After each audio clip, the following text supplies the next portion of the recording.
नमस्कार दोस्तों। महाभारत के युद्ध के बारे में आप सभी लोग बहुत अच्छे से जानते हैं। कितना विनाशकारी वो युद्ध था। धर्म के लिए वो युद्ध लड़ा गया था और कौरवों और पांडवों के बीच अपने ही भ्राता, अपने ही परिवार के लिए आमने सामने जो वो लोग हो गए थे और कितने वर्षों तक वो युद्ध चला, ये हम सभी बहुत बेहतरीन तरीके से जानते हैं। पर क्या आप लोग ये जानते हैं कि ऐसा महान योद्धा भी था जो चाहता तो उस महाभारत के युद्ध को क्षण भर में भी समाप्त कर सकता था। पर अगर ऐसा था तो ऐसा हुआ क्यों नहीं? क्यों इतने वर्षों तक महाभारत का युद्ध चला? कौन था वो योद्धा? इस वीडियो में हम उसी योद्धा के बारे में बात करने जा रहे हैं कि अगर वो क्षण भर में युद्ध को समाप्त कर सकता था तो वो बालिक होने के बावजूद भी, लायक होने के बावजूद भी, महान योद्धा होने के बावजूद भी उस युद्ध को क्यों नहीं लड़ा? आखिर कौन था वो योद्धा? तो आइए बात करते हैं महाभारत की कथा। महाभारत का युद्ध पूरे 18 दिन तक चला था और उसमें तकरीबन 1.25 करोड़ लोग वीर गति को प्राप्त हुए थे।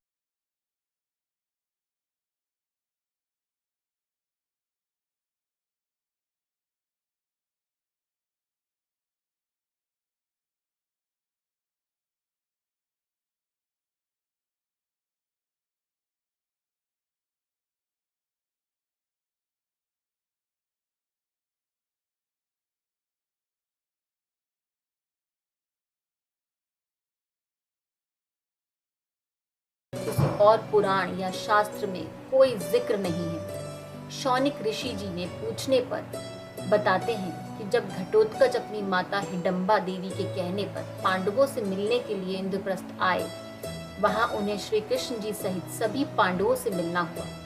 तब श्री कृष्ण ने सबको बताया कि मृगदैत्य की कन्या मौरवी का विवाह घटोत्कच से होगा। कुछ समय उपरांत ऐसा ही हुआ। विवाह होने के पश्चात घटोत्कच और उनकी पत्नी के यहाँ एक महा तेजस्वी बालक ने जन्म लिया। जन्म लेते ही वे बालक युवा अवस्था को प्राप्त हो गए।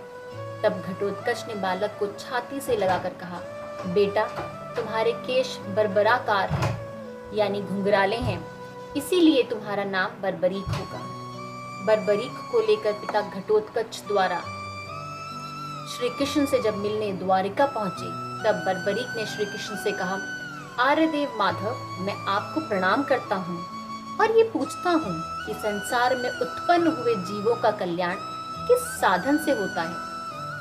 तब श्री कृष्ण ने कहा, तुम पहले बल प्राप्त करने के लिए देवियों की आराधना करो, उसी से तुम एक महान योद्धा बनोगे। और जो वो बने भी। बाल्यकाल से ही वे बहुत वीर और महान योद्धा थे। उन्होंने अपनी माता के कहने पर युद्ध कला सीखी और वे अजय योद्धा बन गए। माँ आदिशक्ति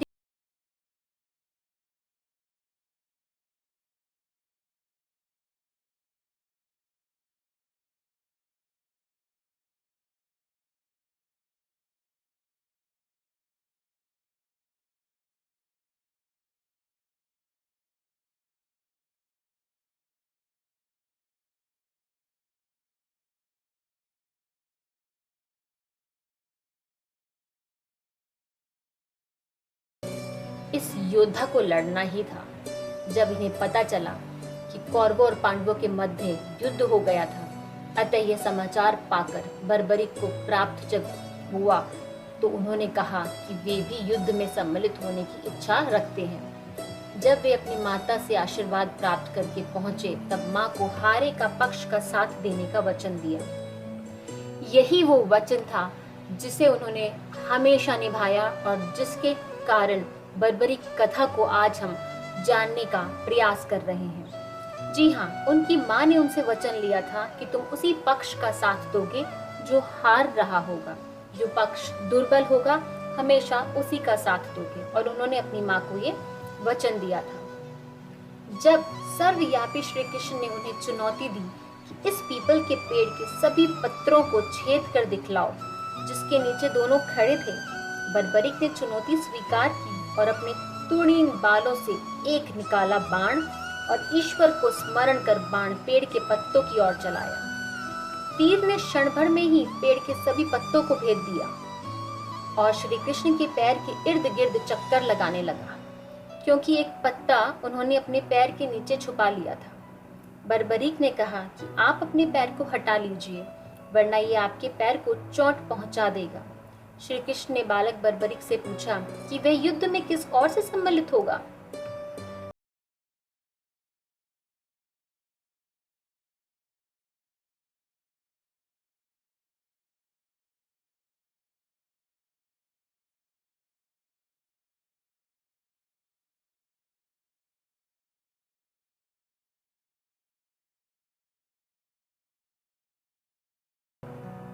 ब्राह्मण वेश में श्री कृष्ण ने बालक से गुरु दक्षिणा की अभिलाषा व्यक्त की।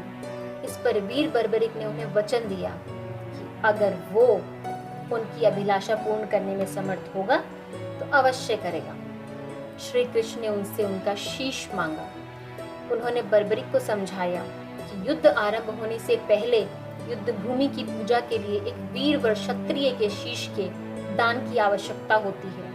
उन्होंने बर्बरिक को युद्ध में सबसे वीर की उपाधि से अलंकृत किया, अतः उनका शीश दान में मांगा। बर्बरिक ने उनसे प्रार्थना की कि वह अंत तक युद्ध देखना चाहता है। श्री कृष्ण ने उनकी यह बात स्वीकार कर ली। रात भर बर्बरिक ने अपने आराध्य भगवान शिव की पूजा अर्चना की और फागुन माह की द्वादशी को दान दिया। उनका सिर युद्ध भूमि के समीप ही एक पहाड़ी पर सुशोभित किया गया, जहां से बर्बरिक संपूर्ण युद्ध का जायजा ले सकते थे। कृष्ण ने बर्बरिक को वर दिया और कहा कि तुम मेरे श्याम नाम से पूजे जाओगे। खाटू नामक ग्राम में प्रकट होने के कारण खाटू श्याम के नाम से प्रसिद्धि पाओगे और मेरी सभी 16 कलाएं तुम्हारे शीश में स्थापित होंगी और तुम मेरे ही प्रतिरूप बनकर पूजे जाओगे। तो ये कहानी जो आज हमने पढ़ी, जो हमारे महाभारत के इतिहास से आई है, अभी आज कलयुग में उन बर्बरिक को हम खाटू श्याम जी के नाम से जानते हैं और उन्हें हारे का सहारा कहा जाता है। यानी जब दुनिया से आप हार जाओ, जब कोई भी काम ना बने, आपको लगे आप सबसे निर्बल हो और आपका कोई काम नहीं बनना, तो ये कहा जाता है कि खाटू श्याम जी जो हारे का सहारा है, वहाँ जाइए तो आपकी सारी इच्छाएं पूरी हो जाती हैं और आपके जो काम नहीं बन रहे हैं वो काम भी बन जाते हैं, क्योंकि खाटू श्याम जी हमारे कृष्ण जी का ही एक रूप है। उन्हें ये कहा गया था कि तुम मेरे श्याम नाम से पूजे जाओगे और आज वो खाटू श्याम जी के नाम से प्रसिद्ध है। कलयुग में उनको कलयुग का अवतार भी कहा जाता है। खाटू श्याम जी राजस्थान में है और कहते हैं कि खाटू गांव में ही उनका शीश भी मिला था कलयुग में, इसीलिए वहां पर उनकी स्थापना की गई और उनकी पूजा अर्चना की जाती है। उन्होंने अपना शीश दान करके बहुत बड़ा सैक्रिफाइस किया और इसी से प्रसन्न होकर श्री कृष्ण ने उनको ये वरदान दिया था। जी हाँ, आज की तारीख में क्या कोई ऐसा सैक्रिफाइस कर पाएगा? शायद नहीं। इसी कारण तो उन्हें आज हम खाटू श्याम जी के रूप में पूजते हैं।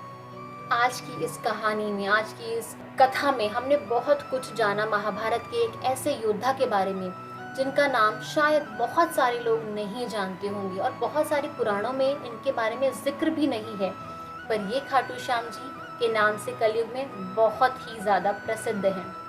अगर आपको भी कोई इच्छा है या आपको भी लगता है कि अब आप जग से हार गए हैं, तो एक बार खाटू श्याम जी के दर्शन अवश्य करें, आपकी सभी मनोकामनाएं अवश्य पूर्ण होंगी। अगर आप चाहते हैं कि इसी तरह की रोमांचक इतिहास वाली और अनसुनी कहानियां, अनसुनी दास्तान हम आपके लिए लेते आएं, तो हमारे चैनल को सब्सक्राइब कीजिए और हमारी कोई भी वीडियो आपसे मिस ना हो जाए, इसके लिए बेल आइकन को ज़रूर प्रेस कीजिएगा। आज की इस वीडियो में इतना ही। ऐसी ही रोचक रहस्यमय चीज़ों को हम आपके सामने लाते रहेंगे। अगर ऐसा कोई टॉपिक है जिस पे आप चाहते हैं कि हम आपके लिए वीडियो बनाएं, जो हो सकता है अभी बहुत लोगों ने ना बनाया हो, लेकिन हम ज़रूर चाहते हैं कि ऐसी चीज़ें हम आप तक ज़रूर पहुंचाएं, तो प्लीज़ हमें बताइए कमेंट सेक्शन में लिख कर कि हम और ऐसे कौन कौन से टॉपिक्स को कवर कर सकते हैं और हमारी वीडियोस आपसे मिस ना हो। इसी के लिए आप हमारे को सब्सक्राइब कर लीजिए, बेल आइकन को प्रेस कर लीजिए और प्लीज़ ये वीडियो सबसे शेयर कीजिए ताकि ये इन्फॉर्मेशन सबसे ज़्यादा से ज़्यादा सब लोगों तक पहुँचे। नमस्कार, जय श्री कृष्ण।